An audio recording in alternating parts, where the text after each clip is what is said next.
सबसे पहले हम आपके इस एजुकेशनल न्यूज़ चैनल को धन्यवाद देते हैं कि आपने इतने ज्वलंत मुद्दा जो इस पूरे देश में इस मुद्दे पर आग लगी हुई है, युवाओं के दिल में इतना टिस है, वो इतना परेशान हो गए हैं कि वो रेल रोको जैसे आंदोलन सड़कों पर आके उतर के और अपने अधिकारों के लिए लड़ रहे हैं। आपने इस पर हमें 2 शब्द कहने का मौका दिया है, इसके लिए हम आपको दिल की गहराइयों से धन्यवाद देते हैं।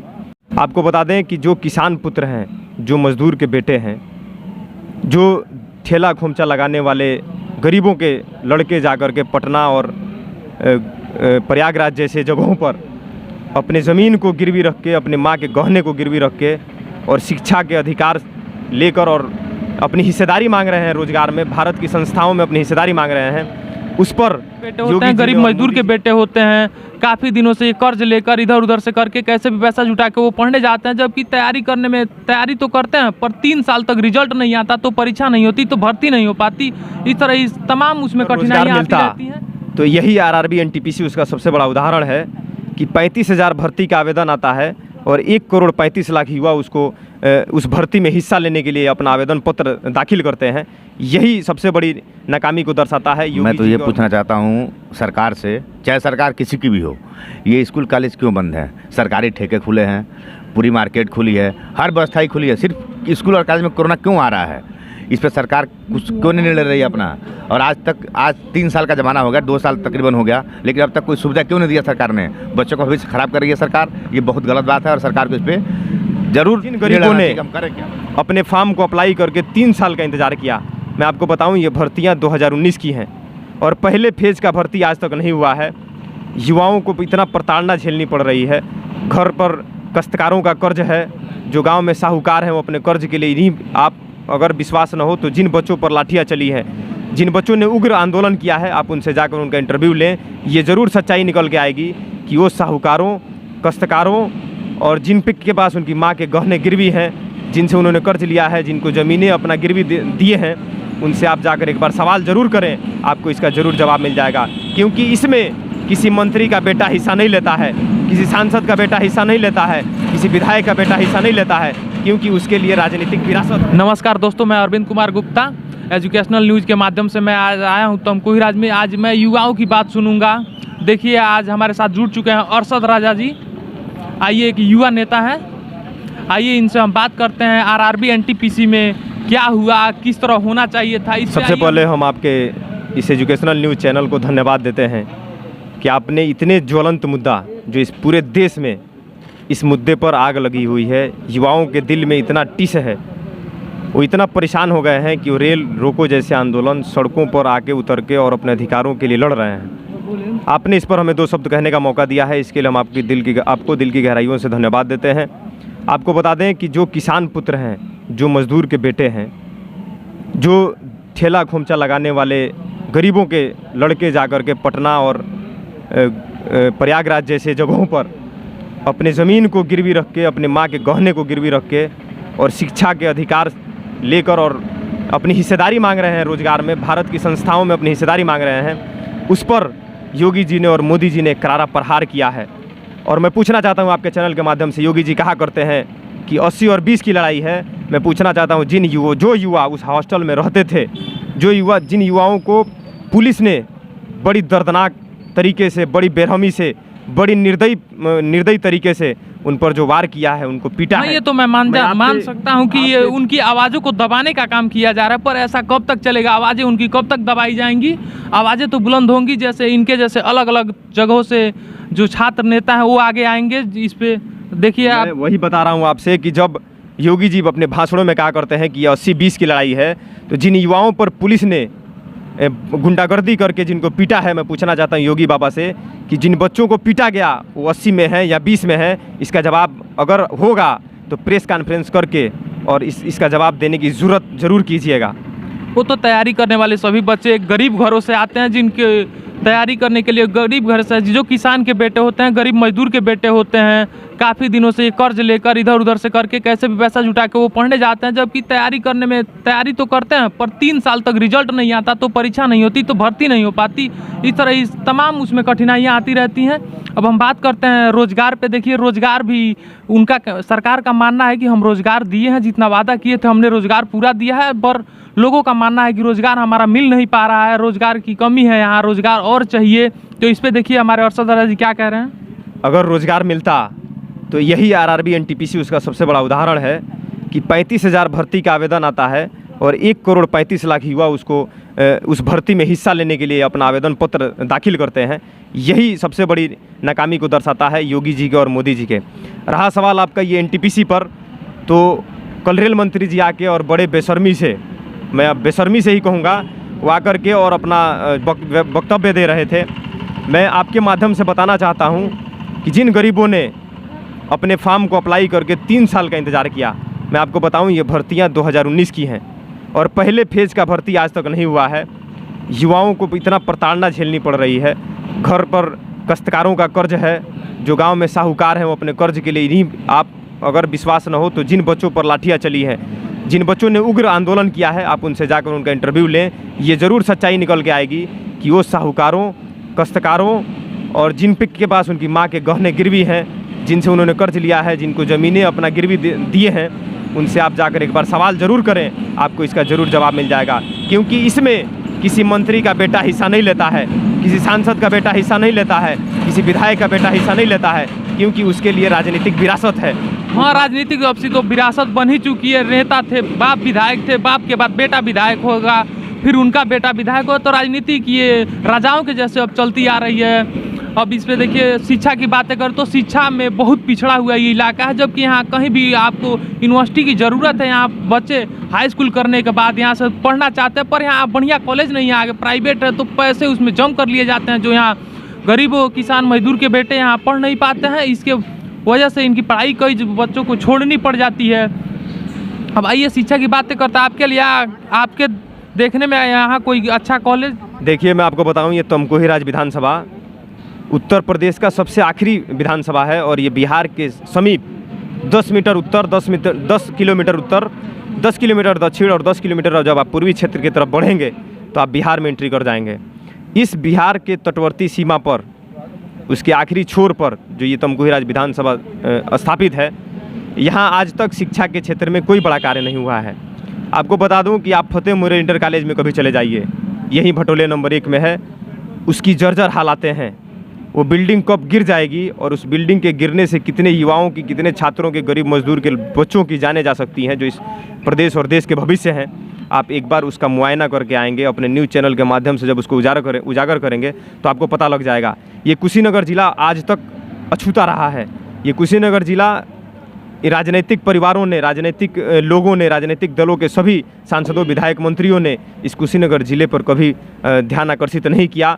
यहाँ आज तक कोई भी न तो एक इंजीनियरिंग का कॉलेज खुला है।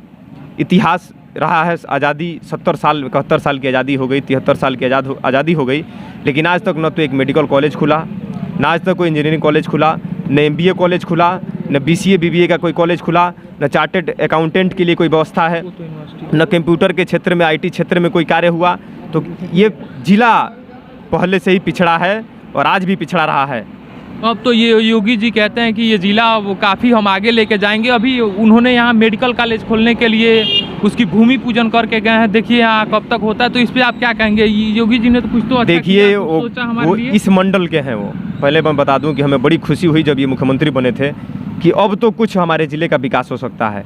अब यहाँ कोई शिक्षा के क्षेत्र में नया कुछ हो सकता है, इनकलाब क्रांति इस क्षेत्र में, इस ज़िले के युवाओं का भविष्य संवर सकता है। लेकिन बड़े अफसोस के साथ कहना पड़ रहा है कि ये 5 साल गुजर गए और योगी जी ने आज तक इस ज़िले में कोई भी एक बड़ा इंस्टीट्यूशन खोलने का कार्य नहीं किया। और जब चुनाव सर पे आया तो आकर के भूमि पूजन कर गए। शिलान्यास का मतलब बिल्डिंग तुरंत बन के तैयार नहीं हो जाता है। हाँ, तो उसमें तो कुछ समय लगेंगी, पर होगा। अब तो होगा ही ना, अभी 2 या 4 साल लगे, पर होगा। हो तो आपका जो नियत है वो स्पष्ट उस वक्त हो जाता है जब आप मुख्यमंत्री बने और उसी वक्त भूमि पूजन करके और ये बता दिए होते कि इस ज़िले में मैं मेडिकल कॉलेज के लिए भूमि पूजन कर रहा हूँ, तो शायद आज तक वो मेडिकल कॉलेज खुल के तैयार हो गया। सही है, और पूरा बाजार, हर तरह मार्केट, शराब भट्टी, सब दुकानें, हर चीज़ खुली हुई है, पर शिक्षा को ही इसमें क्यों दबाया जा रहा है, क्यों बंद किया जा रहा है? आप इस पर क्या कहेंगे? मैं तो ये पूछना चाहता हूँ सरकार से, चाहे सरकार किसी की भी हो, ये स्कूल कॉलेज क्यों बंद है? सरकारी ठेके खुले हैं, पूरी मार्केट खुली है, हर व्यवस्था ही खुली है, सिर्फ स्कूल और कॉलेज में कोरोना क्यों आ रहा है?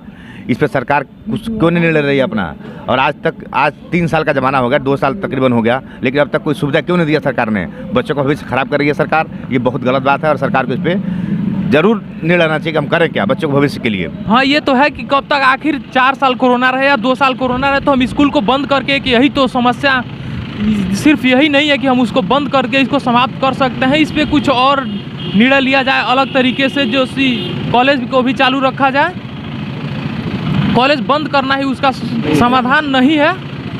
देखिए, आइए, आज हम अब सरकारों का कहना है कि हम फ्री राशन दे रहे हैं, उन पर आपका क्या कहना है? वो राशन से कोई मतलब नहीं है, पर सबसे ज़रूरी है एजुकेशन के मामले में। जैसे कोई गवर्नमेंट में किसी का भी हो, स्टेट में, ठीक, तो इस वक्त कोरोना का एक बहाना बना के कहीं भी होता है, जैसे चुनाव में कहीं भी कोरोना नहीं जाती है, लेकिन विद्यालय में सबसे ज़्यादा कोरोना होता है, क्योंकि वो 18 साल का नहीं हुआ है, इसलिए वो विद्यालय में नहीं जाता है और चुनाव में चला जाता है। ठीक, तो चुनाव को फ्री कर दिया जाता है कि उसमें कोरोना से कोई मतलब नहीं है, चुनाव हो, चुनाव में जाएँ, चुनाव को अति करें, लेकिन कोरोना फैले।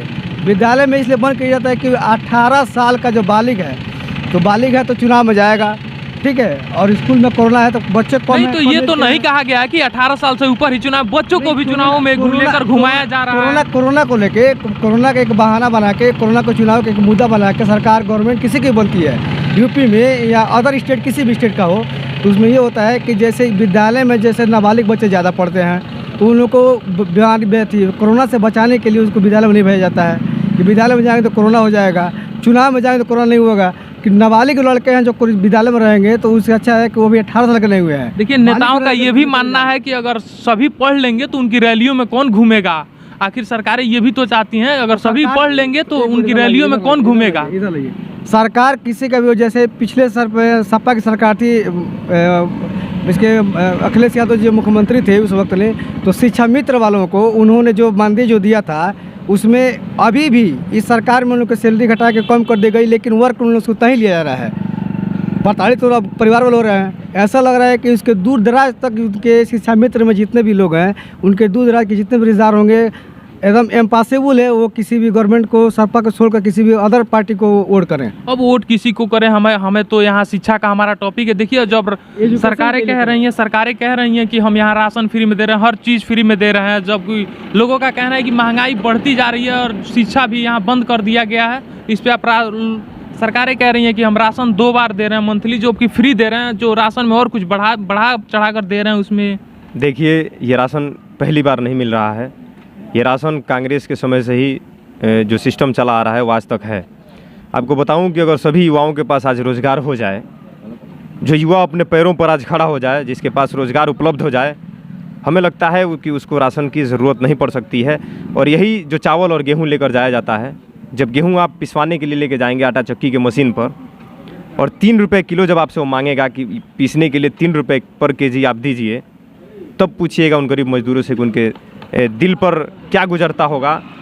मैं आपसे बताऊं कि यही डीजल और पेट्रोल की महंगाई की वजह से जितने भी गरीब मजदूर हैं वो आज परेशान हैं, अपने बच्चों के भविष्य उनके खतरे में है, क्योंकि उनके पास बचत नहीं हो पा रहा है जो अपने बच्चों को अच्छे स्कूलों में पढ़ाएं।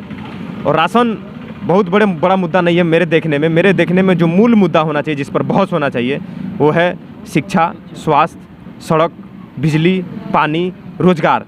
ये जो मूल मुद्दे हैं, इस पर बहस होना चाहिए। लेकिन आपके चैनल के माध्यम से मैं बताऊं कि जो गोदी मीडिया है, आज तक जैसी चैनलें हैं, ABP न्यूज़ जैसी चैनलें हैं, जो जी न्यूज़ जैसी चैनलें हैं, जो न्यूज़ 18 जैसी चैनलें हैं, ये सरकार की दलालियाँ कर रही हैं। ये सरकार की दलालियाँ। देखिए, योगी जी तो कह रहे हैं कि हमने, आप सड़क की बात कर रहे हैं, तो योगी जी ने तो कहा है कि हम गड्ढा मुक्त सड़क बना चुके हैं पूरे प्रदेश में। आप इसी सड़क पर खड़े हैं, आपको दूर नहीं जाना है। कैमरा को मैं अपने कैमरा पर्सन से जानना चाहूँगा, यहीं पर दिखाइए आप, ये सड़क पर गड्ढा है। योगी जी के झूठ का पर्दाफाश आपके न्यूज़ के चैनल के माध्यम से हम करना चाहते हैं। ये सड़क तरियाँ वाली सड़क है। अगर आपके न्यूज़ के चैनल के माध्यम से कोई भारतीय जनता पार्टी का नेता मेरी बात को सुन रहा हो, तो जो गड्ढा मुक्त जो एक बड़े जुमले फेंक रहे हैं, वो तरियाँ सड़क पर आ जाएँ और इसकी हकीकत जान लें कि इस सड़क की हकीकत क्या है। तो यहाँ का विधायक माना जाता है कि अजय लल्लू जी हैं, तो उन्होंने क्या किया इसके लिए? देखिए, मैं और सांसद जी ने कभी आया, उन्होंने कभी इसको मुआयना किया? मैं आपको बता दूं कि योगी जी ने एक नया राजनीति शुरू किया है कि अगर किसी दूसरे दल का नेता, मैं आपको बताऊं, जब पहली बार कैबिनेट का गठन हुआ था, जब ये देश आज़ाद हुआ, तो उस समय 4 से 5 भारतीय जनता पार्टी के जो लोग थे, अन्य लोग थे जो जनसंघ से आया करते थे, उनको कांग्रेस ने अपने कैबिनेट में जगह दी थी। और जगह इसलिए दी थी कि हमसे अगर कोई गलतियां होंगी, पूर्ण बहुमत की कांग्रेस की सरकार थी, विपक्ष का कोई था नहीं, फिर भी जो चुनाव नहीं जीते थे उनको अपनी कैबिनेट में ला करके उनको कैबिनेट मंत्री बनाया, केवल इसलिए कि हमसे कोई गलतियां न हो, ये विपक्ष रहेगा तो उस पर आवाज़ खड़ा करेगा। लेकिन आज ये बड़ा दुर्भाग्यपूर्ण हो गया है कि किसी दूसरे दल का विधायक अगर जाता है चुन करके, तो आज राजनीतिक परिस्थितियां बदल गई हैं। एक बदले की भावना की राजनीति शुरू हो गई है जो योगी जी में कूट कूट कर भरी है। विधानसभा तमकोई की धरती से जाता है, गरीब का बेटा जाता है, एक पिछड़े का बेटा जाता है, राजनीति में जा करके और सदन में योगी जी से आंखों में आंखें मिला करके सवालें पूछता है, तो उनके नज़र में ये विधायक खटकने लगता है। तो जब भी ये अपनी आवाज़ को बुलंद करते हैं, अपनी फाइलों को लेकर जाते हैं, तो किस विधानसभा का है तो तमकोई का है, तो फाइल उठा करके फेंक देते हैं। अच्छा, मानिए संसद जी तो यहीं के, संसद जी तो बीजेपी के हैं यहाँ के, तो उन्होंने कभी आया या कभी कुछ यहाँ उन्होंने कुछ नहीं किया? बीजेपी के नहीं है। इस सड़क पर आप जाएंगे तो 10-12 किलोमीटर के बाद एक मठिया श्री राम गाँव है, उसी गाँव के भारतीय जनता पार्टी के जिलाध्यक्ष भी हैं, और इसी सड़क से उनका डेली रोज़ का रोज़ आना जाना है। क्या उनकी निगाहें इस सड़क पर नहीं पड़ी? सत्ता में है, पार्टी के जिलाध्यक्ष हैं, एक बार लेटर पैड पर लिख के दिए होते तो सड़क बनता। लेकिन हम धन्यवाद देते हैं उस विधायक को, उस विधायक के आभारी हैं जिसने लगातार सड़क से सदन तक इस सड़क को लेकर लड़ाइयाँ लड़ी, अपनी आवाज़ बुलंद किया, पीडब्ल्यूडी विभाग के मंत्री को विधानसभा सदन के बाहर घेरने का कार्य किया, तब जाके ये सड़क आज शिलान्यास हो रहा है, बन रहा है। आपको पता है सड़कें तो अब बन रही हैं इधर पीछे से। 3 साल पहले किसान डिग्री कॉलेज पर केशव प्रसाद मौर्य का एक प्रोग्राम लगा हुआ था, उस प्रोग्राम में वो आए, शिलान्यास किया, चले गए। और योगी जी और केशव प्रसाद मौर्य में इतना बढ़िया बनता है, ये तो वही शिलान्यास बता दिया कि कितना बनता है। स्टूल वाले मंत्री गए, आके शिलान्यास कर दिए और उसी फाइल को योगी जी उठा के बाहर फेंक दिए। उसके बाद रमापति राम त्रिपाठी आए, वो भी जाकर के शिलान्यास कर दिए। क्या सड़क बना? नहीं बना। अभी तो बन रही है ना ये सड़क। तो ये किसके देन से बन रही है? जो सड़कें नहीं बन रही हैं उस पर तो आप कहते हैं, या भारतीय जनता पार्टी के लोग कहते हैं कि अजय कुमार लल्लू नहीं बनवा रहा है, और जो सड़क बनने लग रही है तो उस पर श्रेय लेने के लिए आ जा रहे हैं कि हम बनवा रहे हैं। हाँ, ये तो है जो सरकारें कह रही हैं, अगर नहीं बन पा रहा है तो वहाँ की विधायक नहीं बन पा, अगर बन जा रहा है तो कहते हैं कि नहीं, अगर अब बन रहा है तो योगी जी बनवा रहे हैं, हम बनवा रहे हैं, या यो बनवा रहे हैं, अलग अलग नामें आने लगती हैं। ये दोगली राजनीति बंद होनी चाहिए, जो दोगली राजनीति चल रही है ये बंद होनी चाहिए हमारे हिसाब से, और मूल मुद्दों पर बात होनी चाहिए। मैं आपको बताऊं कि हिंदू मुस्लिम और मंदिर मस्जिद करने से हमारा देश और पीछे हमारा जाएगा। मुद्दा तो मेन स्वास्थ्य और शिक्षा होना चाहिए। वही मैं कह रहा हूँ, मूल मुद्दे हैं जो शिक्षा का है।